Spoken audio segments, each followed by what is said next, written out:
और उन्होंने उस पुस्तक को लिखा, लेकिन प्रकाशन कौन सा छापे? बात आई छापने की, और सभापति अन्य को पता था कि जो भी पुस्तक को छापेगा उसकी मौत निश्चित है, वो बचेगा नहीं। तो स्वामी दयानंद का दीवाना वहां से राजपाल, उसने उसका प्रकाशन चलता है, आज भी चलता है, राजपाल एंड सन्स के नाम से चलता है प्रकाशन। तो वहां से राजपाल स्वामी दयानंद का दीवाना, उसने कहा आचार्य जी आपने अपना काम पूरा किया, इस पुस्तक को छापने का काम मैं करूंगा। उसने कहा वहां से राजपाल पता है पुस्तक छापने का क्या रिजल्ट मिलेगा? मौत। तो उसने क्या कमाल का उत्तर दिया था कि मौत तो 15 साल बाद भी आनी है, मौत तो 20 साल बाद भी आनी है। यदि मैं अपने भगवान कृष्ण के चरित्र का उत्तर उन्हें नहीं दूंगा और यदि मेरा इतिहास में नाम आ जाएगा, मैं अपनी संस्कृति के लिए कुर्बान हो जाऊंगा। इससे अच्छी मौत और मेरे लिए क्या हो सकती है? इससे अच्छी मौत और मेरे लिए क्या हो सकती है? वहां से राजपाल ने पुस्तक को छापा, धड़ाने से पुस्तक बिकती चली गई, और जब पुस्तक गांधी जी के हाथ लगी तो उन्होंने पुस्तक को पढ़ करके कहा कि किसी के विषय में इस प्रकार की भद्दी बात लिखनी नहीं चाहिए। और इस बात को सुन करके एक स्टेटमेंट दे दिया अखबार में। सारी जनता में जो है एक प्रकार से मुसलमान लोग भड़क गए और उन्होंने कहा कि बिल्कुल ठीक कहते हैं। तो लाहौर न्यायालय में वो मुकदमा डाल दिया गया वहां से राजपाल के नाम। मुकदमे में बरी हो जाते हैं वहां से राजपाल, क्योंकि सभापति में उर्दू के विद्वान थे।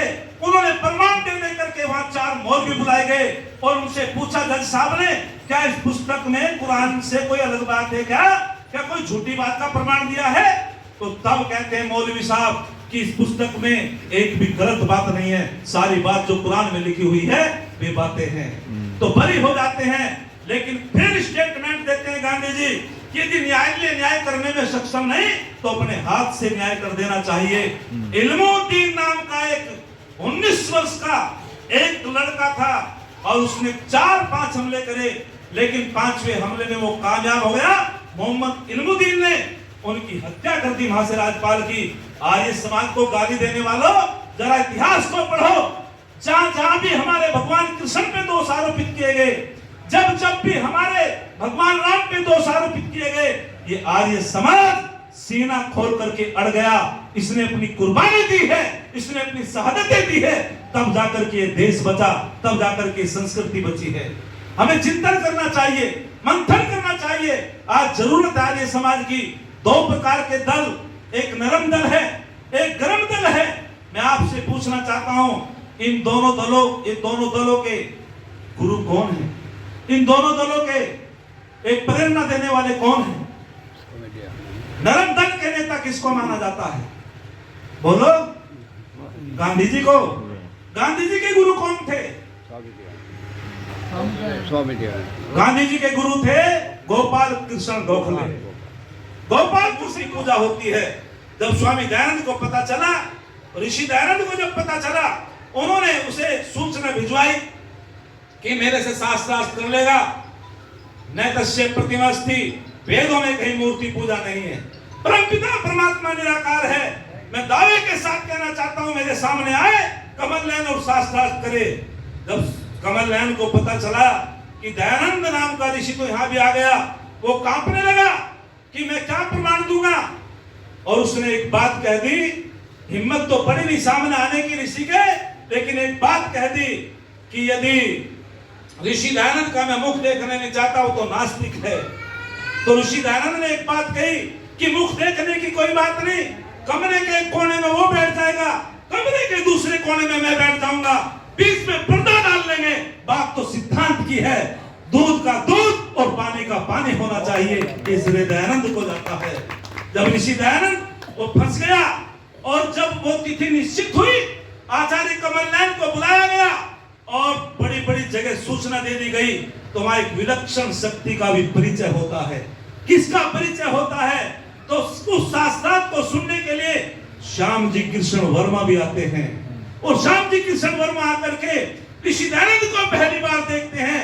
देख करके उनके प्रवचन को सुन करके श्याम जी कृष्ण वर्मा कहते हैं कि मैं तो आज से तुम्हें अपना गुरु मान बैठा, मुझे भी प्रेरणा दो स्वामी दयानंद। और आचार्य कमल नयन हाथ जोड़ करके निवेदन करने लगा। स्वामी जी ने कहा बता कहां वेद में मूर्ति पूजा, तो वो कांपने लगा। स्वामी जी विजय हुए और श्याम जी कृष्ण वर्मा को जब आर्य समाज की स्थापना की गई उसका अध्यक्ष बनाया गया। श्याम जी कृष्ण वर्मा को एक दल और होता है, एक नरम दल, उसका इतिहास मैंने बता दिया, एक गरम दल। मैं पूछना चाहता हूं गरम दल के नेता कौन थे, क्रांतिकारी करने वाले नेता कौन माना जाता है? बच्चे वहां पढ़ते थे, वो इंडिया हाउस में पढ़ते थे। और श्याम जी कृष्ण वर्मा क्या काम करते थे? इंडिया हाउस में वहां संस्कृत भी पढ़ाते थे और अपने देश को आजाद करने के लिए क्रांतिकारियों को तैयार भी कर रहे थे। वो था श्याम जी कृष्ण वर्मा। जब गुजरात के मुख्यमंत्री माननीय मोदी जी हुआ करते थे, इंडिया से, लंदन से उनका जो अस्थि का कलश ला करके मानवी गांव जो गुजरात में है वहां उनकी एक बहुत बड़ा स्मारक बनाया था। वे थे श्याम जी कृष्ण वर्मा। और श्याम जी कृष्ण वर्मा के शिष्य वीर सावरकर माने गए, मदन लाल ढींगरा माने गए, जिन्होंने, उनका पिता अंग्रेजों का चापलूस था, लेकिन उन्होंने, मदन लाल ढींगरा ने कहा था सावरकर से कि मेरे पिताजी अपनी स्वार्थ सिद्धियों में अंग्रेजों से मित्रता करते हैं, लेकिन मुझे अच्छा नहीं लगता। बोले तेरा क्या यकीन? बोले परीक्षा ले लो। बोले अग्नि परीक्षा होगी। तो मदन लाल ढींगरा को कहता वीर सावरकर कि अपना हाथ नीचे रख, और कहते हैं कि एक सुआ जोरदार तरीके से उसके हथेली में पार कर दिया गया। खून की धार बही। मदन लाल ढींगरा ने मुंह तक नहीं कही, वीर सावरकर के आंखों में आंसू आ गए, गले से लगा लिया। तो तब मदन लाल ढींगरा ने कहा था कि आप मुझे बीच में मत छोड़ देना। और उसने एक जो है अधिकारी की हत्या की जो उसके पिता का मित्र था।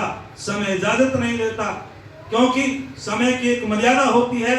मैं इतना ही कहना चाहता हूं कि आर्य समाज एक आंदोलन है, आर्य समाज वेदों पर आधारित है, आर्य समाज की पूजा पद्धति ऋषियों की पूजा पद्धति है।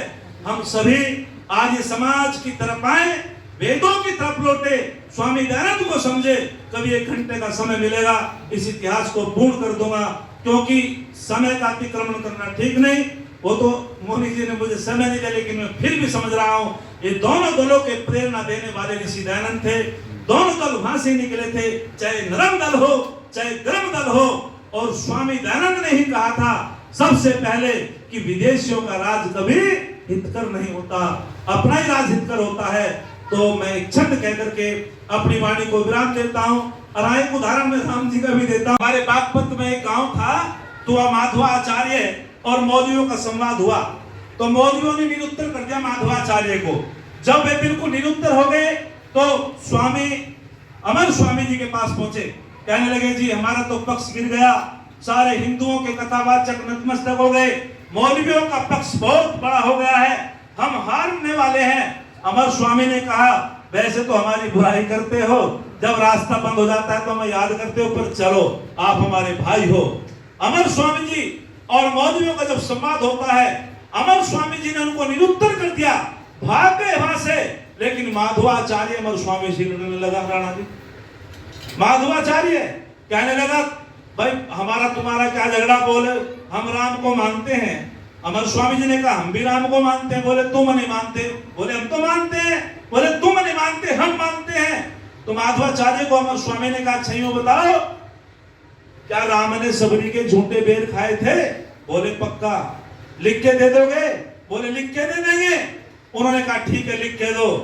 तो माधवाचार्य ने लिख के दे दिया कि राम ने सबरी के झूठे बेर खाए थे।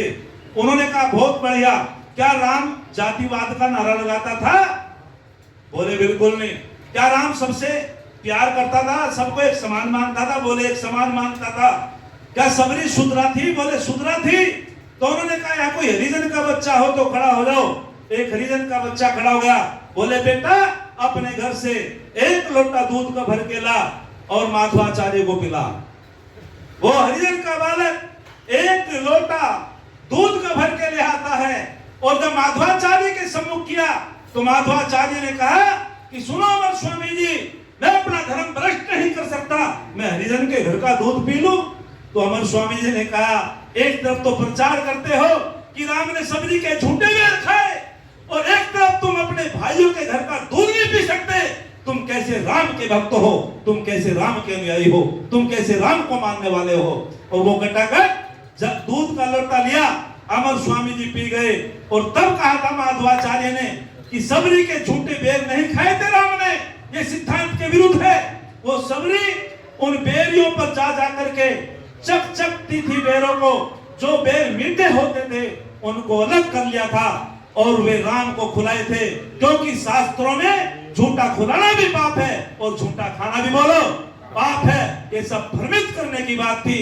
समय पर जो जाति संभलती नहीं है, समय पर जो जाति संभलती नहीं है, कभी उसकी हालत बदलती नहीं है, नहीं वो कौम जग में जिंदा रहने के काबिल जो चोट खा करके मचलती नहीं है, जो चोट खा करके मचलती नहीं है। इति ओम सम। आप लोगों का